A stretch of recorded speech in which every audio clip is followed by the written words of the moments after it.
কর্মরত বেসরকারি একটি টিভি চ্যানেলের একজন ক্যামেরা পার্সন তখনই বর্ণনা করেন তিনি নিজের চোখে ৫ ট্রাক লাশ সরাতে দেখেছেন।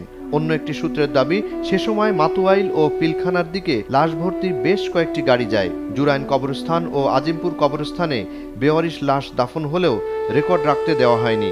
শাপলা চত্বরের লাশ গুম করার পর দমকল বাহিনী এবং ওয়াসা থেকে পানির গাড়ি আনিয়ে রক্তাক্ত শাপলা চত্বর ধুয়ে মুছে পরিষ্কার করে সব আলামত নষ্ট করে দেয়া হয়। গণহত্যার ওই ঘটনা ধামাচাপা দেওয়ার জন্য হেফাজত নেতাদের দেখে দেখে মামলা দেয়া হয়। ঢাকায় এমন ৫৩টি এবং সারা দেশে ৮০টি মামলায় হেফাজতে ইসলামের হাজার হাজার নেতাকর্মীকে আসামি করা হয়। মাদ্রাসায় মাদ্রাসায় হানা দিয়ে বলে দেয়া হয় কোনো কিছু প্রকাশ করা হলে রেহাই দেয়া হবে না। আইনশৃঙ্খলা রক্ষাকারী বাহিনী আলেম ওলামা ও মাদ্রাসার ছাত্রদের সম্পূর্ণ চুপ থাকতেও হুকুম দেয়।